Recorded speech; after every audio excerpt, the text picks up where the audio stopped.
Hello everyone, मैं अंकित दीक्षित बुंदेलखंड बांदा से।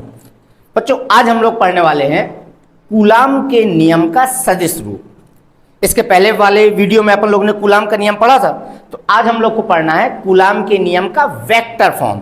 अच्छा बच्चों, कूलाम का नियम इंपॉर्टेंट तो है ही है, लेकिन कभी कभार बोर्ड एग्जाम में कूलाम के नियम का सदिश रूप पूछ लेते हैं, वो एक नंबर में। कूलाम का नियम नहीं, वो कह देते हैं बताइए कूलाम के नियम का वेक्टर फॉर्म क्या होता है। तो चलिए समझते हैं कूलाम के नियम का सदिश रूप। बिल्कुल सिंपल है बच्चों।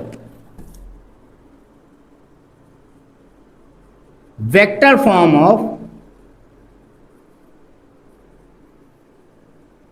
Coulombs law.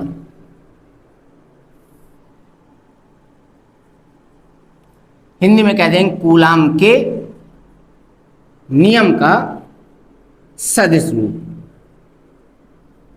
ठीक है भैया। अच्छा तो बच्चों, जैसे ये एक आवेश है Q1, पॉजिटिव भी हो सकता है निगेटिव भी। ये एक आवेश है Q2, पॉजिटिव भी हो सकता है और निगेटिव भी, और इनके बीच की डिस्टेंस है r। तो कूलाम के नियम के अकॉर्डिंग इन दोनों आवेशों के मध्य लगने वाले इलेक्ट्रोस्टैटिक फोर्स का फॉर्मूला क्या था कूलाम के नियम के according? 1/4 pi epsilon not mod of Q1 mod of Q2 upon r square. ठीक, हम इसकी जगह k यानी कांस्टेंट भी यूज कर सकते थे। ठीक, अब हमें चाहिए कूलाम के नियम का सदिश रूप। अच्छा हाँ, एक चीज और बच्चों, ये फॉर्मूला तब वैलिड है जब आवेशों के बीच निर्वात या वायु हो। ये जरूर याद रखिएगा, ये फॉर्मूला तब वैलिड है जब आवेशों के बीच क्या हो, निर्वात या वायु। अब इसका सदिश रूप से क्या होगा, तो कुछ नहीं करना बच्चों। इस पूरे में आप पहले छांटिए सदिश राशियां कौन सी हैं। क्या बल सदिश राशि है? बिल्कुल है। तो आप इसके ऊपर लगा दीजिए वेक्टर, और लास्ट में आप चिपका दीजिए खाली आर कैप। ठीक, इसमें लगा देना वेक्टर और लास्ट में क्या चिपका देना, आर कैप। अब जैसे आर कैप आया तो सबसे पहले दिमाग में यही क्वेश्चन बनता है कि सर जी आर कैप का नाम क्या है और आर कैप का काम क्या है, कहे के लिए आया है। तो बच्चों, हम लोग पढ़ क्या रहे हैं, कूलाम के नियम का सदिश रूप, यानी अब हमें डायरेक्शन भी चाहिए।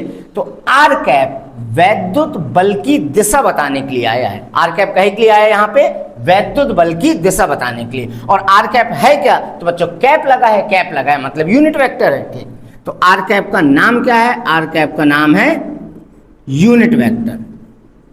और आर कैप का काम क्या है, तो आप कहोगे आर कैप वैद्युत बल की दिशा प्रदर्शित करता है। आर कैप का नाम है यूनिट वेक्टर और आर कैप का काम क्या है, वैद्युत बल की दिशा बताना। ये लो। अच्छा बच्चों, अगर कक्षा 11 में आपको याद हो, यूनिट वेक्टर के बारे में पढ़ा था अपन लोग ने। यूनिट वेक्टर बराबर होता है vector upon mod of vector. Unit vector बराबर क्या होता है, vector upon mod of vector. तो उस हिसाब से आर कैप का फॉर्मूला क्या बनेगा, आर कैप का फॉर्मूला बनेगा वेक्टर आर अपान आर।